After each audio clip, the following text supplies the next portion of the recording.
The great hall of Concordia Prime stretched so far that even the tallest beings looked small beneath its vaulted ceiling. Minho stood at the speaker's platform, his dark suit simple compared to the elaborate robes and crystalline armor of the alien delegates surrounding him.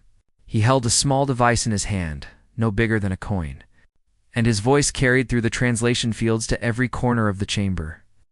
Honored council members, what I hold here represents 2 decades of human research, Minho said. These medical nanites can cure the wasting plague that has killed billions across 12 species. We offer this technology freely, as we have offered everything else. No patents, no trade restrictions, just the hope that fewer families will suffer loss. The delegates barely looked up from their data tablets. A few made notes. Most continued their private conversations as if Minho had not spoken at all. In the front row, Ambassador Taizhou of the Vrin Empire yawned, his triple jaws opening wide enough to swallow a human whole. Minho felt the familiar weight settle on his chest. He had given this same speech, with different inventions, 17 times before.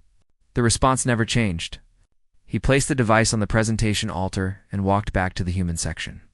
A small cluster of seats near the back of the hall, across the station in Research Division 7. Hannah peered through a molecular scanner at a sample of alien plant tissue. Her Quellan colleague Varric stood beside her, his ancient face showing the lines of 10,000 years of life. Together, they had been working on a drought-resistant grain that could grow in the harsh conditions of the outer colonies. The protein structure is finally stable, Hannah said, unable to keep the excitement from her voice. This could feed the settlements on Kova 3. No more supply ships. No more rationing. Eric's made a sound that the translator interpreted as agreement. Your species has a remarkable gift for biological adaptation, he said. We will present this to the Agricultural Council next month. Hannah smiled, tired but satisfied. She had not slept in 30 hours, but it was worth it. 17 worlds had already benefited from crops she helped develop. 17 worlds where children no longer went hungry in the engineering district. Stew floated in zero gravity, checking the calibration on a massive terraforming array. The machine would be deployed to a barren moon, transforming it over the course of 10 years into a garden world. She had designed the core systems herself, improving on technology that had remained unchanged for centuries. Human engineer Gu. The council inspector has arrived, her assistant announced through the comm system. Ju pulled herself to the observation deck where a Luminor official waited, its crystalline body refracting light into rainbow patterns.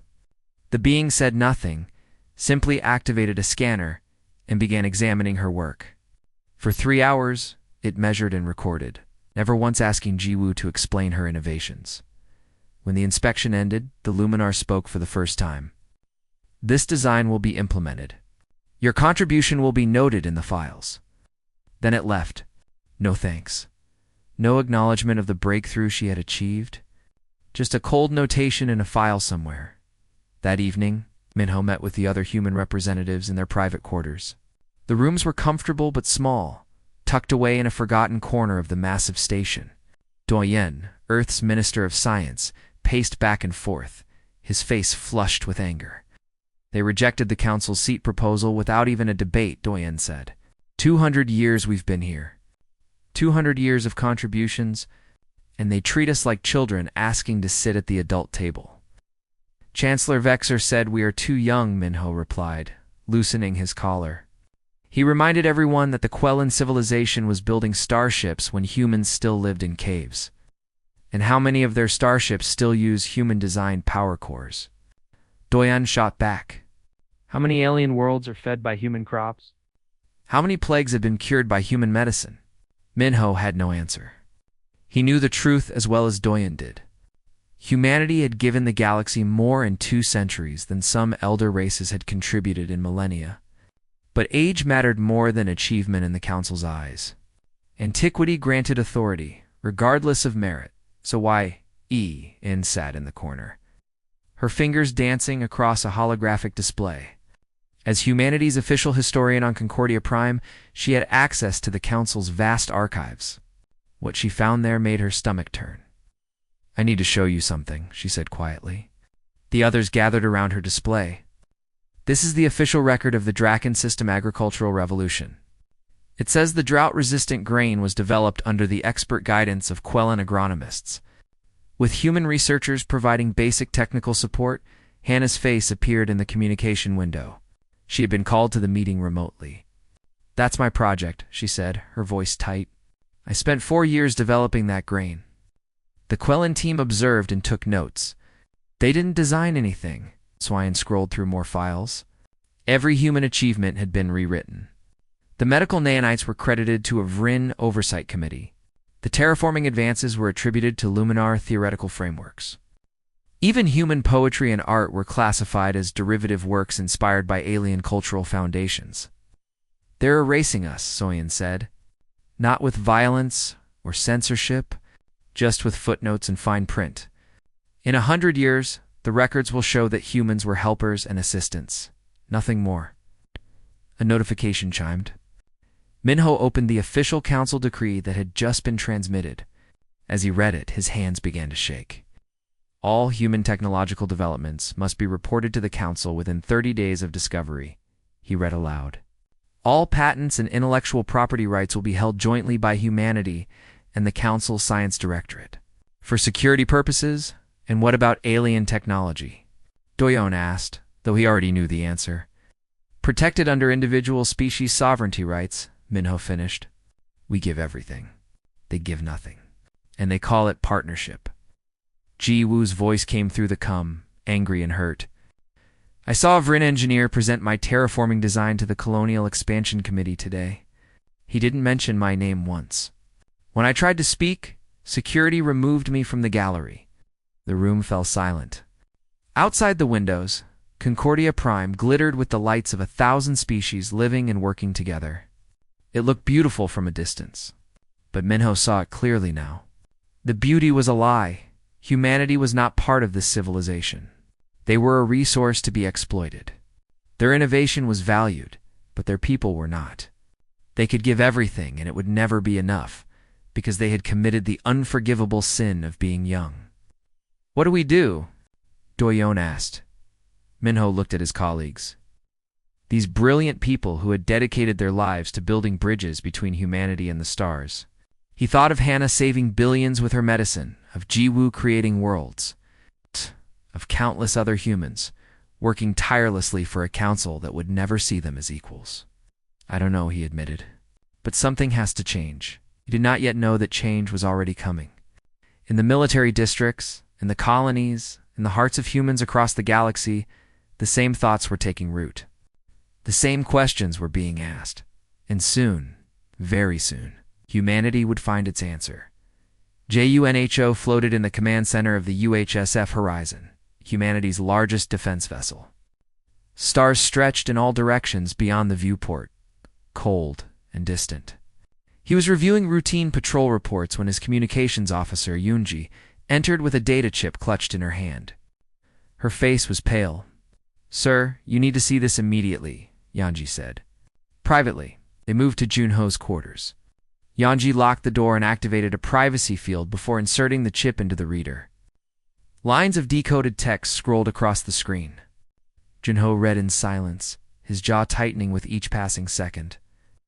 This is a direct communication between the VRIN High Command and the Quellan Council of Elders, Yunji explained. I found it buried in routine traffic. They didn't think anyone would look because it was encoded in an old VRIN military cipher. But that cipher was broken by human cryptographers 15 years ago. We just never told them. The messages detailed a systematic plan. Humanity had requested colonization rights to the outer reach systems. Resource-rich territories that could support billions. The requests had been denied for ecological concerns, but these messages revealed the truth. The Council had already divided those systems among themselves.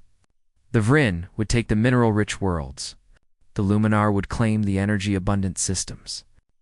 The Quellan would establish research outposts on the habitable planets. Humanity would get nothing. And the Council had lied directly to their faces about why. There's more, Yanji said quietly. She pulled up another file. Every human facility in Council space has embedded alien technical advisors. We thought they were there for cultural exchange. They're spies. They report every discovery, every breakthrough, every innovation directly to their home governance. Junho felt something cold settle in his chest. How long has this been happening? Since the beginning. Since the day we joined the council. For 2 hours, they reviewed the evidence. The pattern was undeniable.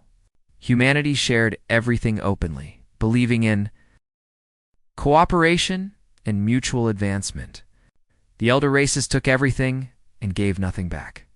Treating human innovation as spoils of war, JUNHO encrypted the files and sent them to Doyon on Concordia Prime. 3 days later, Doyon stood before the Galactic Council, his voice steady, but his eyes blazing with anger. He presented the evidence methodically, carefully, with the precision of a scientist delivering a damning conclusion. The Council has been lying to humanity for 2 centuries, Doyon said. You have stolen our technology while denying us basic rights. You have blocked our expansion while dividing the galaxy among yourselves.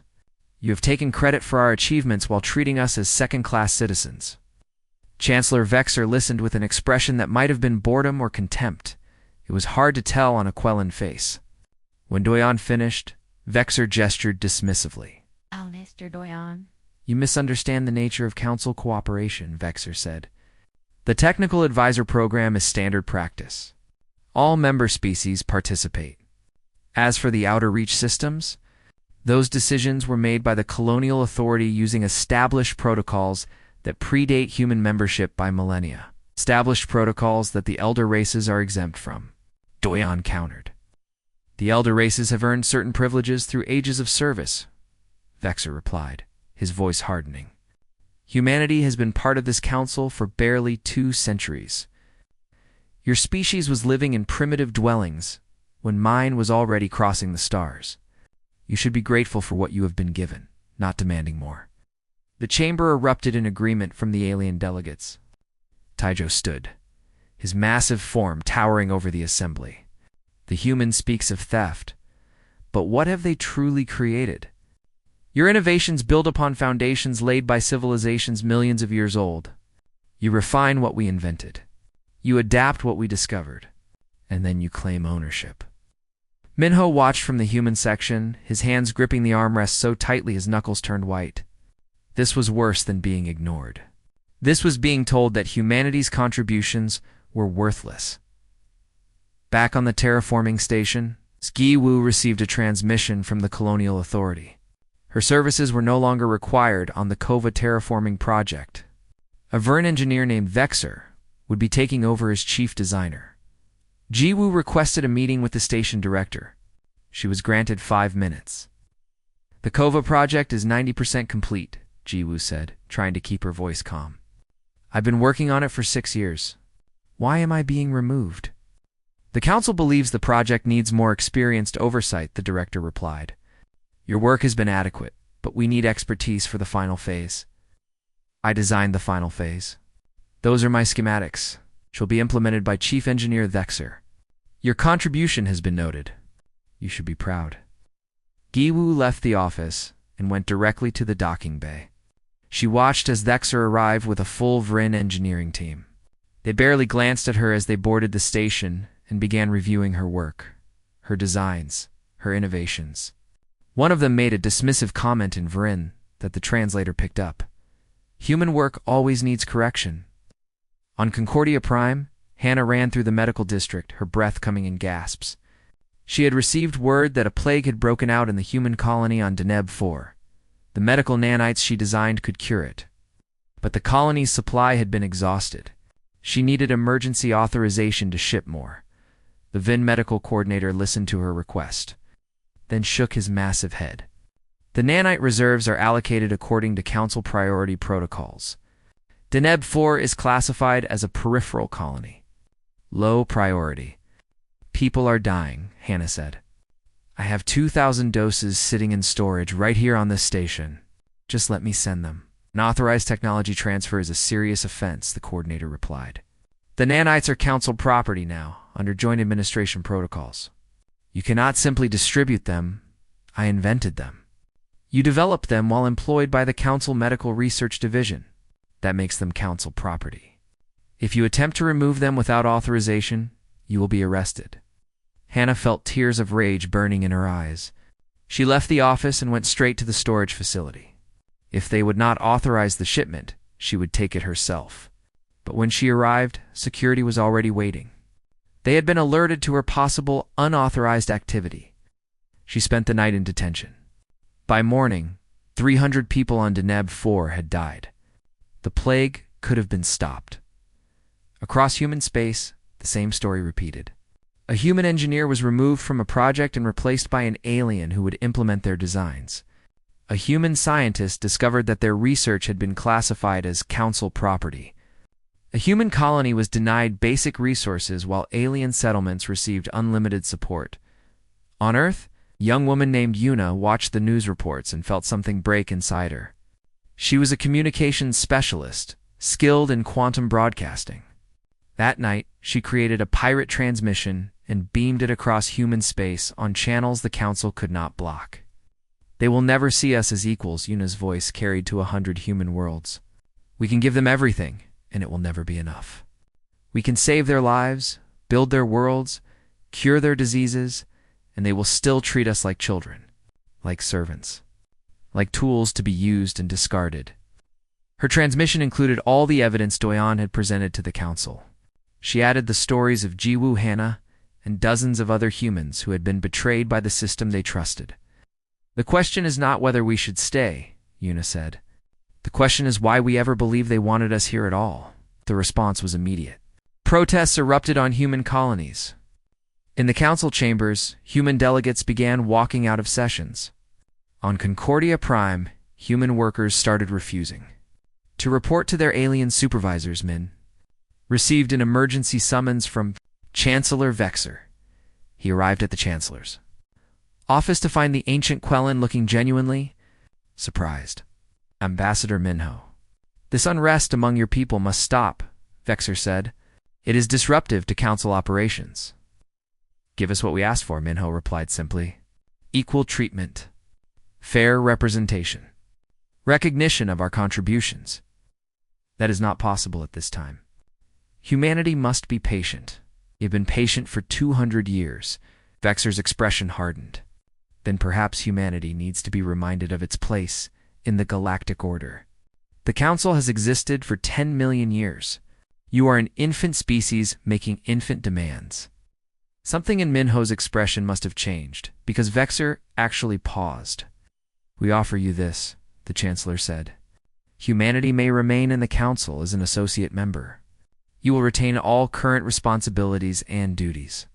However, voting rights and territorial claims will be suspended pending a review period of undetermined length. Minho understood immediately.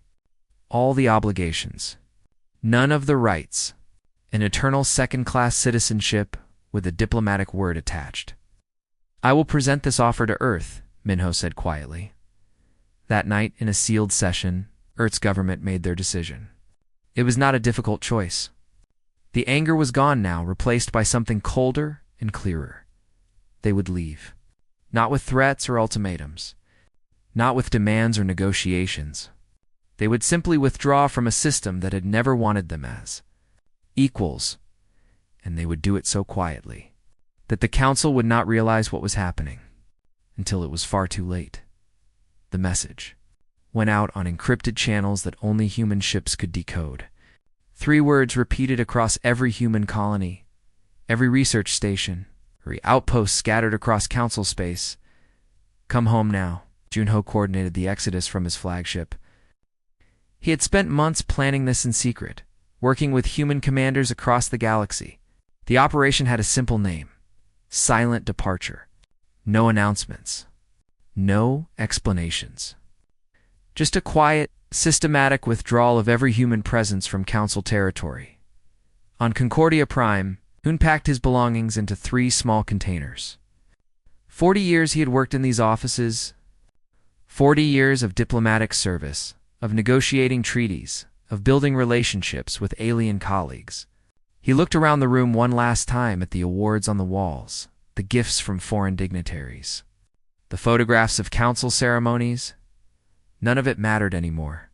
His Luminor colleague Raxes passed by the open door and paused. Ambassador Heian, Are you relocating offices? I am leaving Concordia Prime, Han replied simply. A vacation? The council session resumes in 2 weeks. I will not be attending.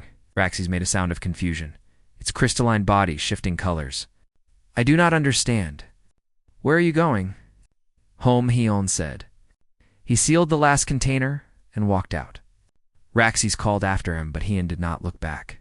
Not once in 40 years had Raxes invited him to a social gathering. Not once had any of his alien colleagues treated him as anything other than a useful functionary. Why would he say goodbye to people who had never truly seen him? Across the station, similar scenes played out. Human technicians finished their shifts and did not return.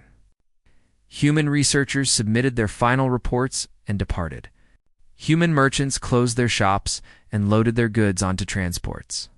Within 3 days, the human quarter of Concordia Prime was empty. The council barely noticed. They assumed humans were having another one of their emotional outbursts. The elder races had seen younger species throw tantrums before. They always came back once they realized how much they needed the council's protection and resources. Soyen sat in the archives deep in the night, her fingers moving across holographic controls. She had spent 5 years organizing humanity's contributions to the council database. Research papers, technical specifications, medical records, agricultural data. Millions of files representing 2 centuries of human innovation. She selected them all and pressed delete. The system asked for confirmation 3 times. Soyen confirmed each time. The files vanished, leaving only basic historical records that humanity had once existed. All the technical knowledge, all the breakthroughs, all the innovations that the council had taken for granted disappeared into nothing. Soyen stood up, looked around the empty archive, and left. Behind her, alien researchers would arrive tomorrow to find massive gaps in their database. They would try to recover the files. They would fail. Soyen had made sure of that, on the agricultural world of Kova 3. Giwu stood in the control center of the terraforming network she had designed. The Vrin engineer Thexer had taken over the project, but the system still recognized her command codes. They were built into the very foundation of the network. She activated her personal terminal and input a simple command. The terraforming array locked itself behind encryption that would take the Council's best computers 1,000 years to break. The systems would continue to function, but any attempt to modify or update them would fail. The array would run on its current programming until someone could provide the unlock codes. Only humans had those codes, and humans were leaving Ju. Sent the same locking command to 17 other terraforming projects she had worked on. Across the galaxy, alien engineers would soon discover that they could not actually control the systems they thought they owned. They had never learned how the technology truly worked. They had just assumed it would always be there in the medical facilities. Hannah carefully packaged the last batch of enzyme catalyst. This rare compound was essential for producing the medical nanites that had saved billions of lives. The synthesis process was complex, developed through years of human biochemical research. The Council knew the nanites needed the enzyme, but they had never bothered to learn how to make it themselves. Why would they? Humans had always provided it. Hannah sealed the final container and loaded it onto a transport bound for Earth. The remaining catalyst in Council facilities would last approximately 18 months. After that, nanite production would stop. The Council would try to synthesize more. They would fail. The process required an understanding of human biochemistry that had never been fully documented because the Council had never asked. They had taken the gift without bothering to understand it. Mingi commanded the last human diplomatic vessel still in Council space. The ship was loaded with refugees, human citizens who had been working on alien worlds.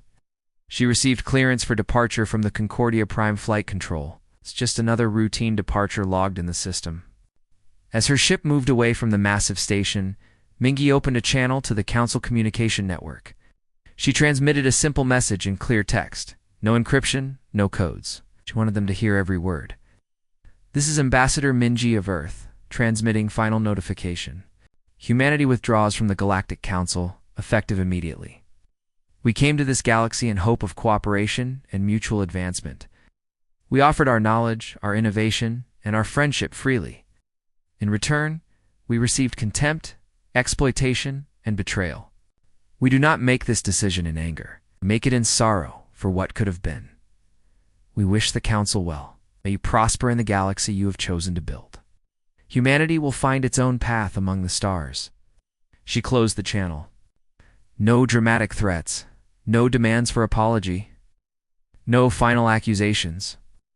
Just a simple statement of fact delivered with quiet dignity.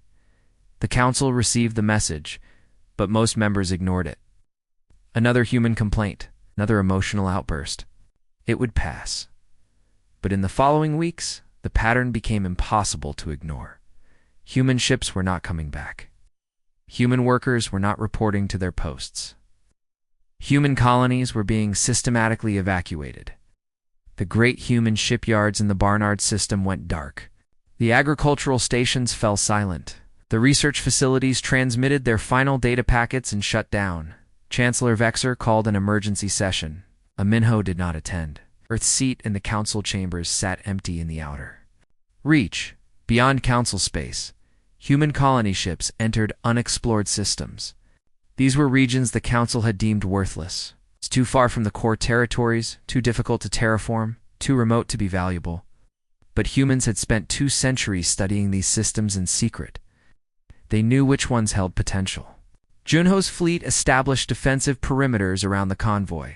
They passed through a region of space so empty that sensors could barely detect neighboring stars. It was perfect, isolated, forgotten. A place where humanity could build something new without interference. On the lead colony ship, Minho stood on the observation deck and watched the stars. Around him, thousands of other humans did the same. They were scared. They were uncertain. They were leaving behind everything familiar, but they were free. You think they will come after us? Doyan asked, standing beside him. No, Minho replied. They think we need them. They believe we will fail out here and come crawling back. They do not understand that we were never the ones who needed saving. Yuna joined them at the viewport. Her pirate broadcasts had become official transmissions now, keeping human ships connected across vast distances. I just received word from the last evacuation ship. Every human is out of council space. We are alone now. It's not alone, Minho corrected, together. For the first time in 2 centuries, we are together on our own terms. The fleet jumped to hyperspace, leaving council territory behind. The journey to the outer reach would take months, but no one complained. They had time. They had each other. They had the knowledge that they had done the right thing. Behind them, council space, the first cracks were beginning to show. A plague broke out on a Luminar world, and the medical teams discovered their nanite supplies were running low. A terraforming array on a Quellan colony malfunctioned, and the technicians could not access the control systems. A Vryn warship suffered. A power failure, and the engineering team realized the design was based on human modifications they had never fully understood. But these were small problems, easily overlooked. The council was ancient and powerful. It survived for 10 million years. They would adapt, or so they believed. In the darkness beyond the galactic rim, humanity began to build. And they built something the galaxy had never seen before. Not an empire, not a hierarchy, but a union of equals, where merit mattered more than age, where innovation was celebrated rather than stolen, where every voice carried weight regardless of how long that voice had existed.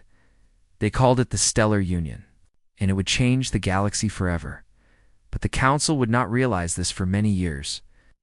Right now, they congratulated themselves on removing the troublesome human element from galactic affairs. They returned to their ancient routines, their endless debates, their comfortable hierarchies. They did not notice the silence. They did not feel the absence. Not yet. 5 years passed, like water flowing through space. The Council barely spoke of humanity anymore.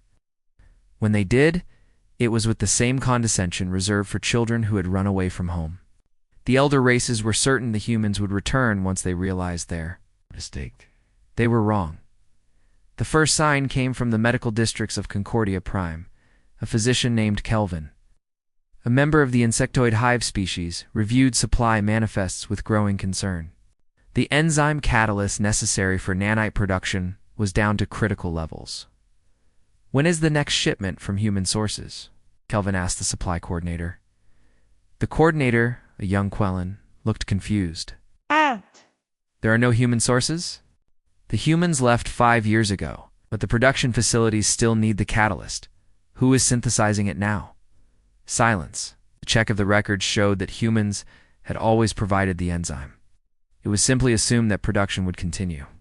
No one had bothered to learn the synthesis process because it had always just been there. Delivered on schedule, taken for granted, Kelvin sent an urgent request to the Council Science Directorate. Could they produce the enzyme? The response took 3 weeks and consisted of one word: no. The current reserves would last 14 months. After that, nanite production would stop. And without nanites, the wasting plague and a dozen other diseases would return to kill billions. The Science Directorate formed an emergency research team. They examined the enzyme's molecular structure. They reviewed the limited documentation humans had left behind. They attempted synthesis in laboratories across council space. Every attempt failed.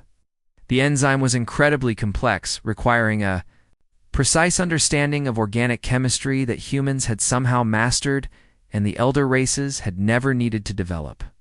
Why would they? Humans had been solving the biological problems. On Cova-3, the terraforming network suddenly shut down during a routine maintenance cycle. Dexter, the Vrin engineer, stared at the command console in disbelief. Every control was locked behind encryption he could not break. "This is impossible," Dexter said to his team.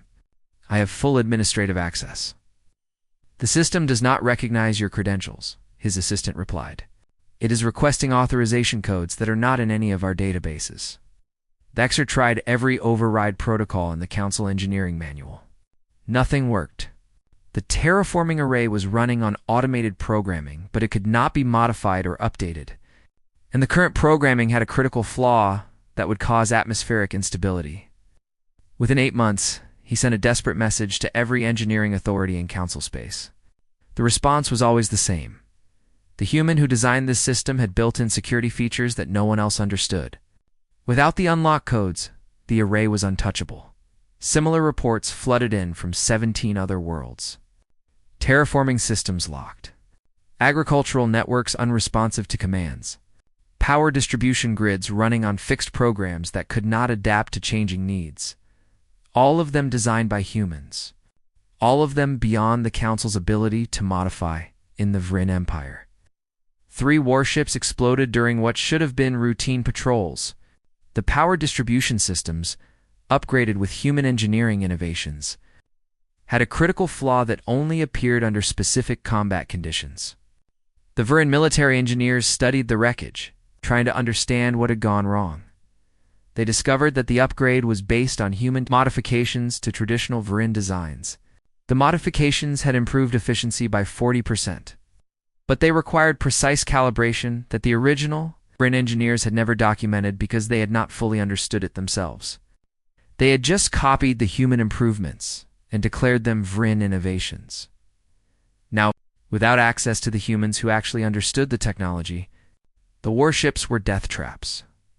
On Quilana Prime, the homeworld of Chancellor Vexer's species, a young scientist named Saren worked desperately on a problem that should have been simple. The Council had approved construction of a new quantum communication network that would link all member worlds in real time. The theoretical framework was sound. The mathematics were elegant, but they did not work. Saren reviewed the equations for the 1000th time.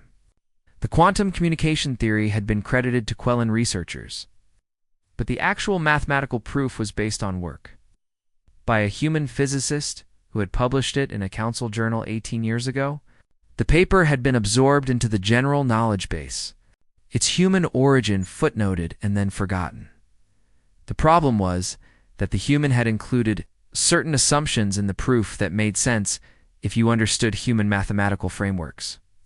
But Quellen mathematics approached quantum theory differently. The two systems were not fully compatible. The hybrid framework that resulted was incomplete. Saren needed the original human, a researcher, to explain the missing pieces. but humans were gone. And they were not answering any council communications. The Quantum Network project fell years behind schedule. The budget swelled to 3 times its original allocation, and still, it did not work. Across council space, the pattern repeated. Systems failed. Projects stalled. Technologies that had been taken for granted suddenly became mysterious and unreliable. The council had built its recent advancements on a foundation of human innovation, but they had never bothered to understand that foundation. They had just assumed it would always be there. In the frontier territories, a merchant ship sent a distress signal. Pirates were attacking. Council patrol ships received the call and altered course. But they were 6 hours away. A human ship arrived within 20 minutes. The merchant captain, a Luminor named Praxis, watched in amazement as the human vessel engaged the pirates with a level of tactical precision he had never seen before. The fight lasted less than 3 minutes. The pirates fled. The human ship did not even have visible damage. Praxis hailed the human vessel, ready to offer thanks. The communication channel opened, but the human captain did not speak. He simply looked at Praxis through the view screen, his face expressionless. Then he closed the channel and jumped to hyperspace. No words. No acknowledgement. Just silent assistance and immediate departure. Similar reports reached Concordia. Prime human ships were operating in deep space, far beyond Council territory. They helped vessels in distress regardless of species, but they never communicated with Council authorities. They never requested docking permissions. They never identified themselves. They just appeared, helped, and vanished. Long-range scouts sent to investigate the outer reach reported massive construction signatures. Hundreds of worlds showed evidence of terraforming activity. Energy readings suggested cities, factories, shipyards on a scale that rivaled the Council's core systems. The humans were not struggling in exile. They were thriving. Chancellor Vexer convened an emergency council session.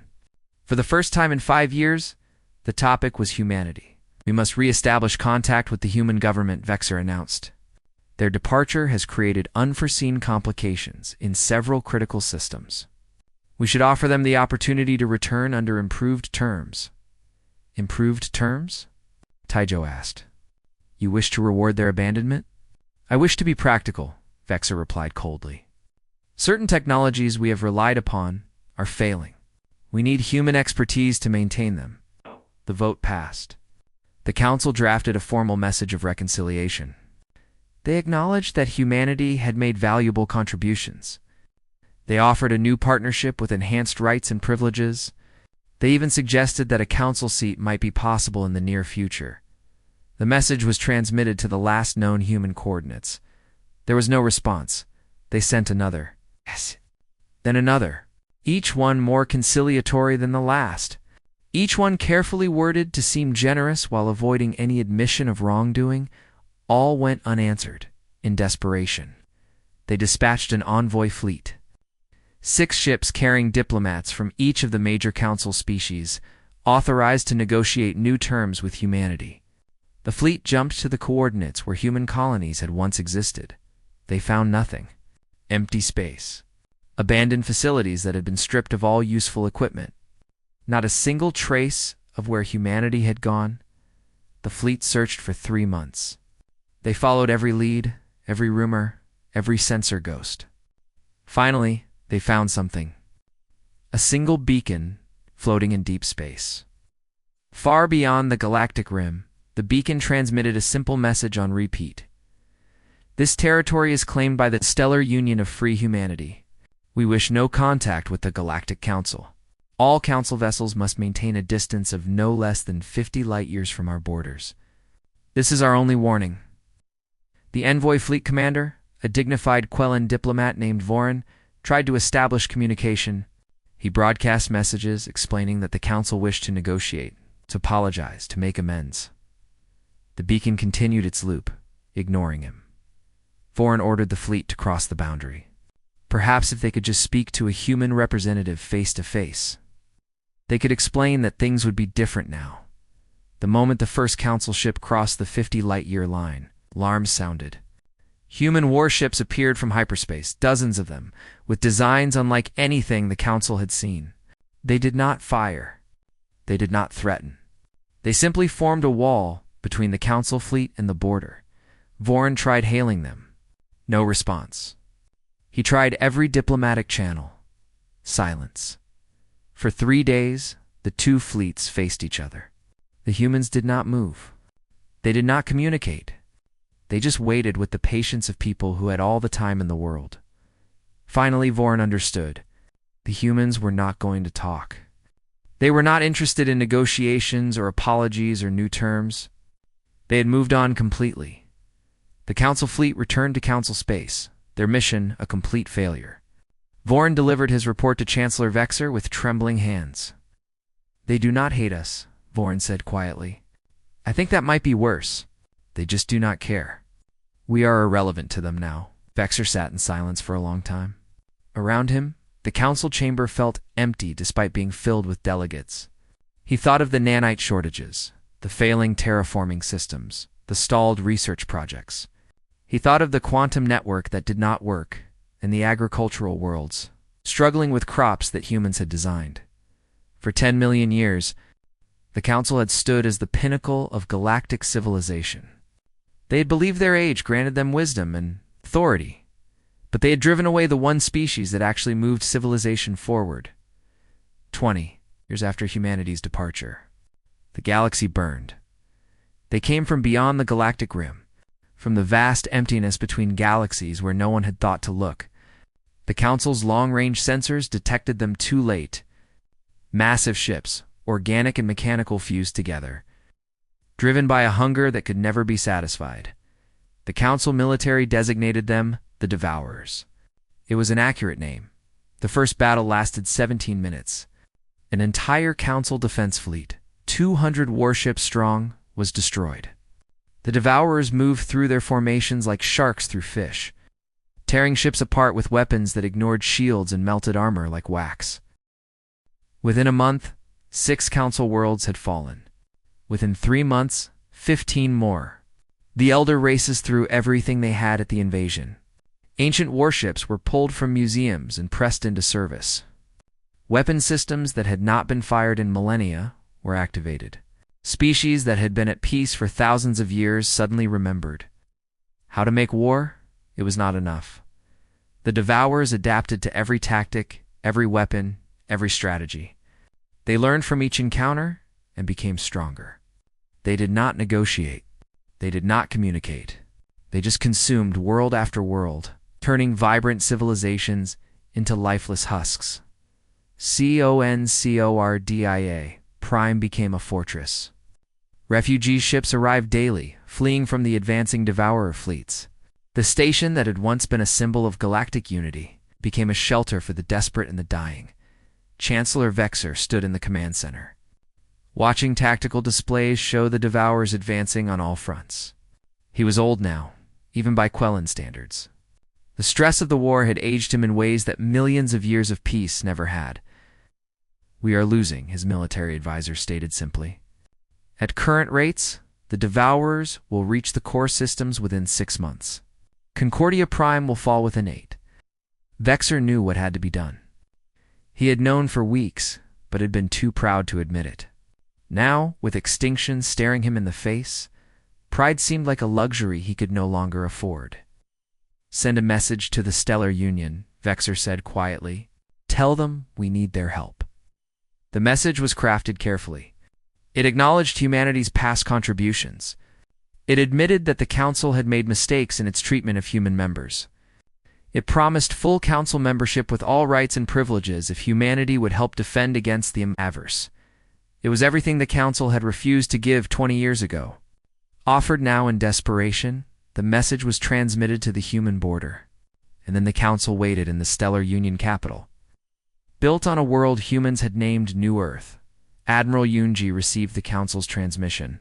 She was older now, her hair streaked with gray, but her eyes were as sharp as ever. She read the message twice, and forwarded it to Supreme Commander Junho. Junho reviewed the message in his office, surrounded by tactical displays showing the Devourer advance.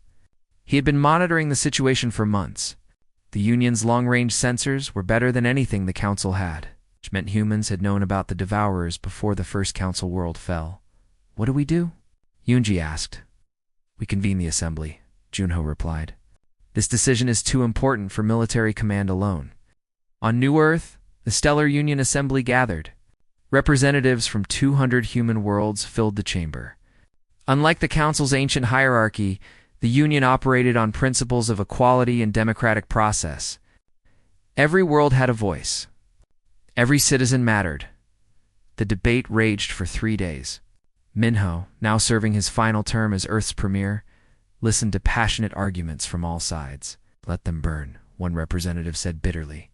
They treated us like slaves and tools. They stole our work and denied us basic rights. Why should we save them? Because we are better than they are, another countered. We left because we refused to become like them. If we abandoned billions of innocents to genocide, what does that make us? Yuna stood to speak. She was a senior assembly member now, her pirate broadcasting days long behind her. I remember the day we left Council space. I remember the anger and the pain. But I also remember why we survived and thrived out here. We've built something based on cooperation, on mutual respect, on the belief that all sentient life has value. If we abandon that belief now, we lose the very thing that makes us human. Hannah, leading the Union's medical research division, addressed the chamber. The Devourers do not discriminate. If they consume Council space, they will not stop at our borders. This is not about saving the Council. This is about saving all life in this galaxy. The vote was close, painfully close. But when the count finished, the decision was clear. The Stellar Union would intervene, however. They would do it on their own terms. JUNHO sent a simple response to the Council. The Stellar Union will assist in the defense against the Devourers. We do not do this for the Council's gratitude or for political gain. We do this because it is right. Expect our fleets within the week. No demands for apology. No requests for recognition. Just a statement of intent delivered with the same quiet dignity humanity had shown when they left. The human fleet arrived at the Battle of Concordia Prime to find the station surrounded. Devourer ships swarmed like locusts, overwhelming the last Council defenders. The situation was desperate. Minji commanded the lead battle group. Her ships moved into formation with a precision that made Council observers stare in wonder. 20 years of isolation had not weakened humanity. They had spent that time building, innovating, advancing far beyond what the Council had achieved. The battle began. Human ships employed tactics the Devourers had never encountered. They used weapons based on technologies the Council did not recognize. They fought with a coordination that came from actual unity rather than forced cooperation. The Devourers, which had adapted to every Council strategy, found themselves facing something entirely new. Human commanders thought differently, fought differently. Innovated in real time during the chaos of battle, Yunji directed her flagship through a formation of Devourer-heavy ships, targeting weak points that Council sensors had never detected. Her crew worked with the efficiency that came from mutual respect and proper training rather than rigid hierarchy. The tide turned. Slowly at first, then with increasing momentum, the Devourers began to fall back, their formations breaking under the unexpected resistance. From Concordia Prime's command center, Vexer watched the human fleet with something approaching. These were not the uncertain, eager-to-please humans who had left 20 years ago. These were warriors, scientists, and explorers who had forged their own destiny. The battle lasted 6 hours. When it ended, the Devourer fleet was in full retreat. Concordia Prime was saved. The Council's core systems were secure. In the aftermath, Vexer sent a request for a meeting with the human commander. Minji agreed but chose the location, a neutral conference room on a damaged section of Concordia Prime. Far from the grand chambers where the Council usually conducted business, Vexer arrived to find Minho waiting as well. The old Quellan looked at the old human, and for a moment, neither spoke. Premier Minho Vexer finally said, "The Council wishes to express its gratitude. Your intervention saved billions of lives. In recognition of this service, we are prepared to offer humanity full Council membership with all rights, privileges, and honors." a permanent seat on the Executive Council, equal status with the elder races. Everything you asked for 20 years ago?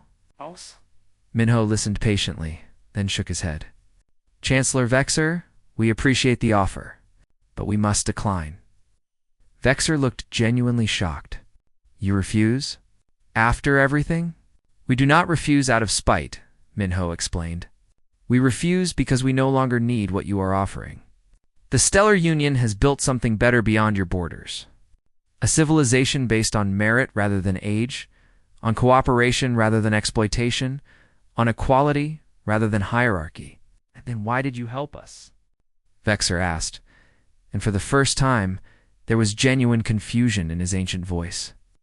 Because it was the right thing to do, Minho replied simply. We did not come for your gratitude or your recognition. We came because sentient beings were dying and we had the power to help. That is what humans do. We protect life, even when that life has wronged us. Vexer was silent for a long moment. I do not understand your species, I know, Minho said gently. That was always the problem? You never tried to understand us. You just tried to use us. Minho stood to leave, but Vexer stopped him with a gesture. What happens now? The Union returns to our own territory. We will help defend against the Devourers if they return, because that threat endangers all life in this galaxy. But we have no interest in joining the Council. We have no interest in your politics or your hierarchies. We have moved beyond them. Are we enemies then? No, Minho said. We are simply separate. You built a galaxy based on age and authority. We built a union based on contribution and equality. Both can exist, but we exist on our own terms.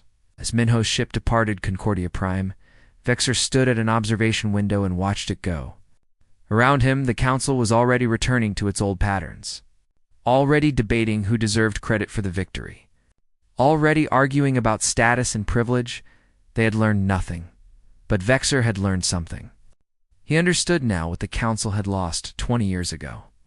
Not just brilliant scientists or innovative engineers. They had lost the possibility of becoming something better. On New Earth.